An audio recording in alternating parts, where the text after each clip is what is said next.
whenever we win a home game, there's always food inside the locker room. And my tradition is to always eat one piece of whatever's there when we win. And then when we lose, I don't eat anything because I'm punishing myself for being a bad coach and losing. Problem is there were no napkins today, so I've got chicken wings all over my finger, and I can't really shake anybody's hand. All right, with that, That's a hell of an opening statement.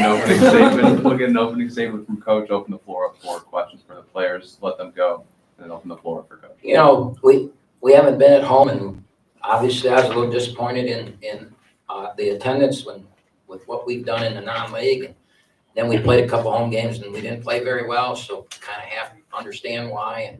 But if you came to this game and you don't come back, something's wrong with you, because that was, man, there's a lot of good players making a lot of good plays, a lot of free throws, exciting game. You know, we controlled the game, the whole game. What was up? We were behind for how long? I can't believe they were at 5 minutes. I don't remember. It must have been the first 5 minutes of the game, because I thought we got up.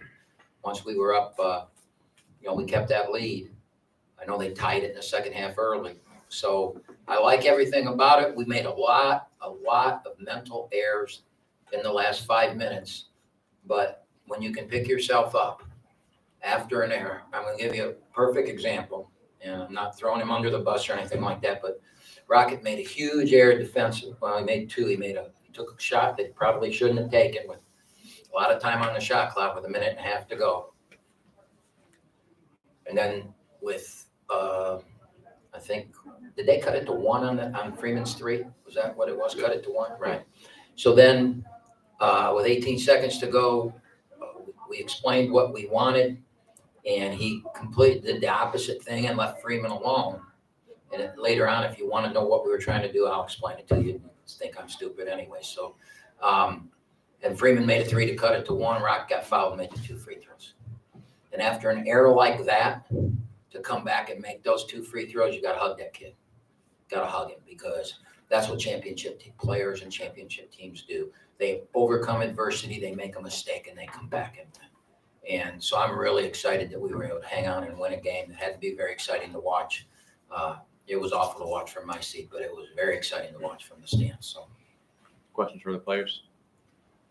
Oh yeah, I got a question for Blake. So this is the second game in a row that, you know, you've kind of let it go from three, and with a lot of success as well. And obviously I think that attributed to your guys' points tonight. What's kind of giving you the green light? Is it the coach that's saying, hey, let those ones go, or is that you that's making your own shots? My coach has kind of always given me the green light. If you've been an Oakland basketball fan and watched for the last 5 years, I'm just making shots. So I'm going to keep shooting them as long as I'm making them. And when you got a guy. No, you're going to keep shooting. When you got a guy that dominates the paint like Trey does, it's easy for me to get open shots.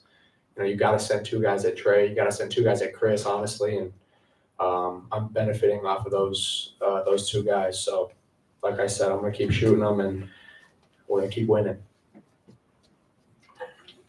Question for Trey. Trey, you seem maybe more comfortable than you ever have been before with, I'm not going to say the defense is dictating what you do, but if you're a man, you'll go to work.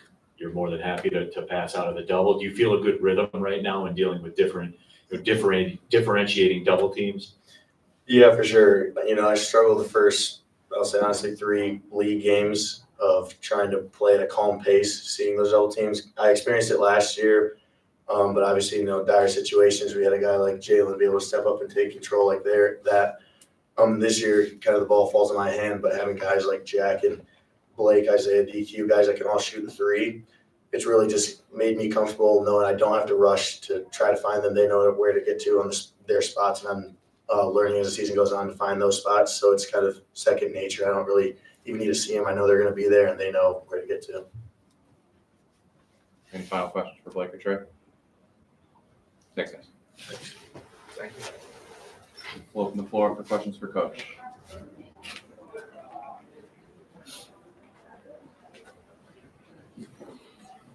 All right, Coach. Well, for a team that normally averages, you know, guys around 70, 75 points, you guys were able to drop 100 tonight. So I'm wondering, is there anything you guys changed differently offensively, and is this something you're going to start taking with you forward? In our non-league schedule, we we played one of the top 10 most difficult schedules in the country. We weren't going to win those games playing at a high pace, okay? So we played at a lower pace. The Detroit game was just an ugly game. Since we got into league play, we want to get back to playing faster. I've got a lot of players that can score the ball, so we want to play at a higher pace, and we just have the last couple games. The reason, I mean, this game should have been an 80-78 game. The reason it's 195 is 74 free throws. I mean, the clock was stopped. What is it? Is that clock right? That can't be right. Quarter to 10? Yep. Yeah. I mean, I should normally be up here at 20 after 9, right? The game took forever. And when you shoot 75 free throws, and I'm not going to say the referee, I thought the referees did a nice job. I thought the game, I told them walking out, I thought the game was well officiated. It was ugly. You know, two teams that uglied it up. I thought we were really good. This is, people are going to think I'm an idiot, but I thought we were outstanding on defense for the first 32 minutes of that game. The last 8 minutes of that game, we were a sieve, but we were afraid of fouling. We had the 10-point lead, so we were trying to really take the three away, which left openings. Their big got the ball, and they were calling a foul on every drive to the basket. I haven't watched the film, so, you know, but once the game's being called that way, you've got to learn to play that way, right? And, you know, we figured a way out. We kept getting in there. We got free throws too, so we figured it out, and we did what we had to do. You're not going to see 195 very often. That was a very unique basketball game and a fun one, and because we won, you know, it's even more fun. But it was, Milwaukee's good. I mean, they were picked to be second in this league. They've struggled. Their Freeman kid's back now. You know, they played 6 games without him. Now he's back, and they got some guys who can really score the ball. So, you know, just happy we won. Camp, did the pace that Milwaukee played at, they're one of those rare teams that can dictate pace defensively. I mean, they can just turn up the pressure. It was a game that got scrappy at times too. I mean, did that play a part in defensively, like that last 8 minutes? Because playing the zone, obviously, it's a very demanding proposition. Yeah, but I played guys a lot. I mean, Trey played 37 and Blake played 37 and everybody. I mean, we got 14, 12, 17, 18, 11, 20 of the other guys. So I was pleased with the minutes. I was pleased with the substitution pattern. I'd like to have gotten Tone more minutes, just because I think he would have really helped us against their press. I just got to trust him more and believe in him more. You know, it's hard when a guy misses as much practice time as he's missed and as much game time as he missed with all his injuries to gain trust when he's a new player. But I really like him. I don't think we would have won this game without him in the first half tonight. I thought he was a spark plug and really did some great things. You know, we were flying around. We got a bunch of steals and runouts. And then the game got chippy, and it just turned into and there's not a lot you can do sometimes when a game turns into what that game turned into. You know, a lot of guys, a lot of offensive players trying to make plays and driving at the hole. And again, the last 8 minutes, we were not good on defense, but they'd probably say the same thing. They weren't either. Some of it's a lot of great offensive players, and some of it's the flow of the game. How happy are you with just 11 turnovers? When I say just 11 turnovers, based on the heat that they bring defensively. Well, I was walking off the floor. Some fan yelled at me, "You better practice your press offense tomorrow." I thought our press offense was pretty good. I mean, you know, we fumbled it out of bounds once.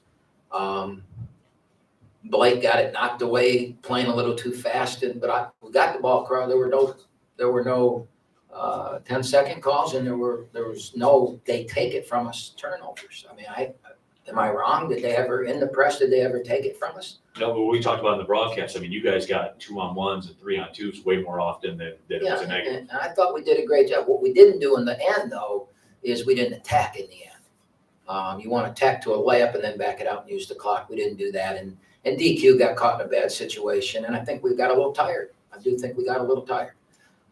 So we won the game. Green Bay coming up on Saturday at 3. They're playing very, very good They basketball. win tonight. They did.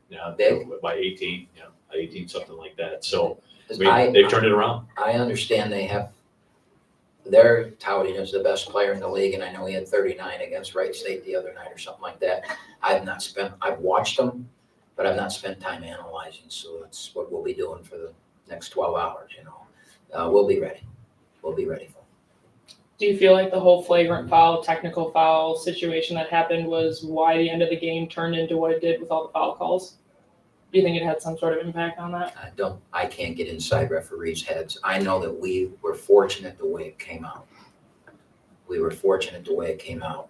And I want to talk to our TV people, because how the hell do we not have a camera angle of the whole floor? Because they had a really, really good player leave the bench. And the referees didn't see it, and the TV didn't show it. And they said they got every angle they could. And how we, as a TV production, don't have that is crazy. You know, I'm not making an excuse or anything, but they're one of their really good players left the bench, which is automatic ejection. From what his players said to him and what my players said to me were completely two opposite things, which you would expect. I have a tremendous amount of respect for Milwaukee and for the coach at Milwaukee. We were able to talk during the game, which is very unusual. The referees didn't want us to, but why wouldn't we? I asked him what he was told, because if one of my players did what he said he did, then that guy's not going to play for me. And I'll look at the film, but obviously there isn't a lot of film of it. But if what my player said happened, I'll let him handle that himself. So I'm sure it's somewhere in between. But as the way it worked out, when the call was made, they were going to get a basket and the ball. Instead, they got a basket. They made 2 free throws. We made 2 free throws, and we got the ball. So we got the better side of that. Because if nothing had been called, they would have gotten a bonus possession in a 4 or 5 point game. So we were very fortunate. I didn't see any of it happen. I don't know what happened. I've heard lots of different stories. Any final questions for Coach? Thanks, Coach. Thank you, guys, gals, everyone.